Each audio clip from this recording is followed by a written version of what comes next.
کلیجہ پھٹ جاتا ہے. تم کتنے پتھر دل ہو گئے کہ آج تمہارے آنکھ سے آنسو کا قطرہ نہیں آتا.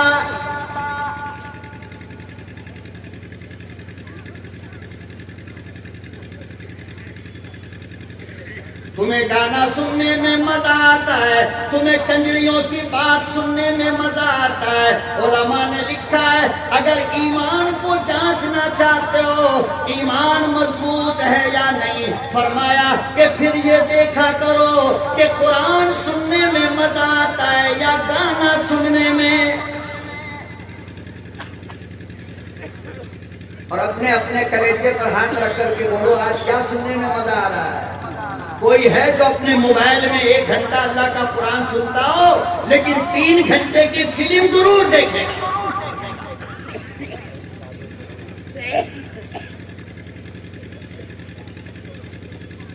اللہ کے قرآن میں انگریز کو مزہ آیا, دہریہ کو مزہ آیا, کمیونسٹ کو مزہ آیا, غیروں کو مزہ آیا, مشرکوں کو مزہ آیا. لیکن کیا بات ہے کہ آج مسلمانوں تمہیں رب کعبہ کی قسم اللہ کے کلام میں مزہ نہیں آتا.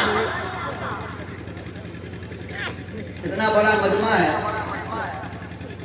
اپنے اپنے سینے پر ہاتھ رکھو اور پوچھ کر دیکھو اتنے لوگوں میں آج کتنے لوگوں نے 2 رکوع قرآن کی تلاوت کیا ہے.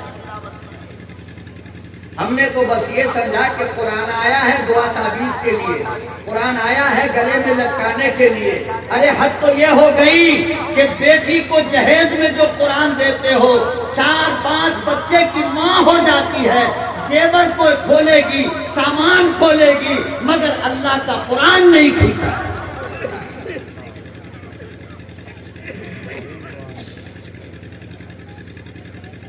میں کہتا ہوں کہ اس وقت قرآن کریم کا دشمن کوئی اور نہیں بلکہ قرآن کے دشمن خود ہم بنے لگے ہیں. ہم قرآن کے دشمن. تم گلا شکوہ کرتے ہو یہ بھونک رہا ہے وہ بھونک رہا ہے, ارے یہ کتے ہیں ان کے بھونکنے سے کچھ نہیں ہوتا.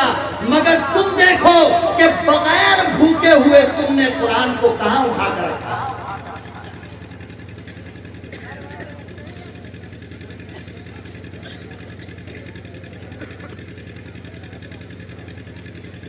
اللہ اکبر و کبیرہ. ایک زمانہ ہندوستان میں وہ گزرا ہے جب ہر گھر سے نماز فجر کے بعد شہد کی مکھیوں کی طرح اللہ کے قرآن کی تلاوت کی آواز آتی تھی. اماں تلاوت کر رہی ہے, بہو تلاوت کر رہی ہے, بیٹی تلاوت کر رہی ہے, دادی تلاوت کر رہی ہے. آج حالت یہ ہو گئی اللہ کا قرآن یتیم بن کر ہمارے گھر میں پڑا ہے.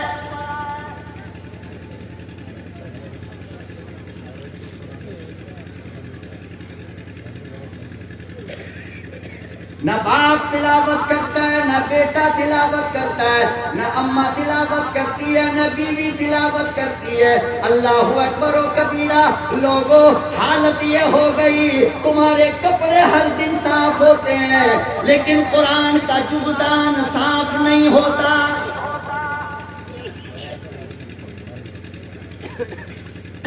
سب سے بڑے دشمن تو ہم ہی بنے بیٹھے ہیں اللہ کے قرآن کے.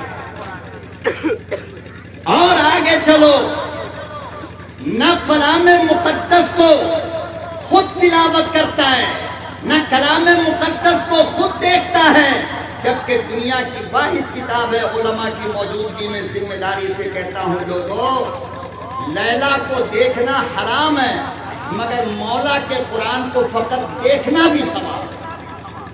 پوچھو نا, علماء بیٹھے ہیں,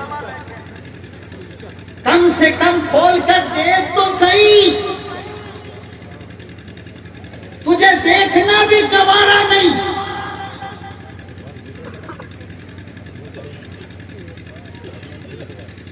مولانا فضل رحمہ گنج مراد آبادی رحمت اللہ علیہ کا ایک شاگرد تھا, ایک مرید تھا, اور ان کی سرکاری نوکری تھی, ڈاکیا کی, پوسٹ مین کی نوکری تھی.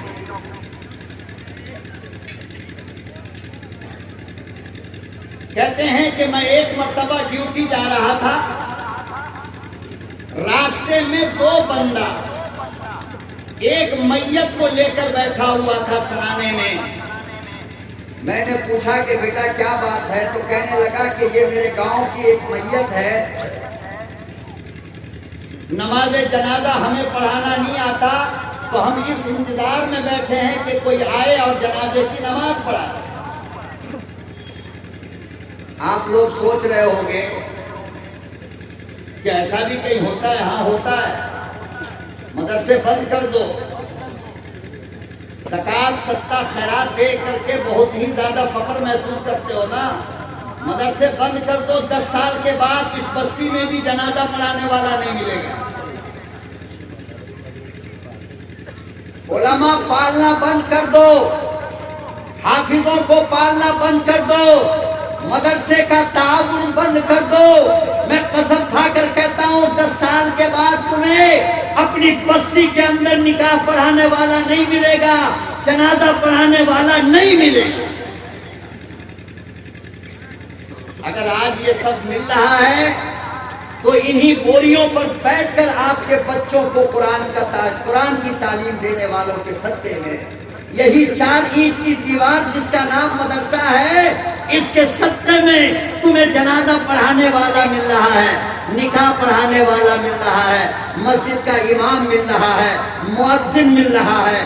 سب انہی مدرسوں کی برکت سے مل رہا ہے. اور ان کو 100 روپے کی رسید کروا دیے تو عجیب طرح دیکھتا ہے جیسے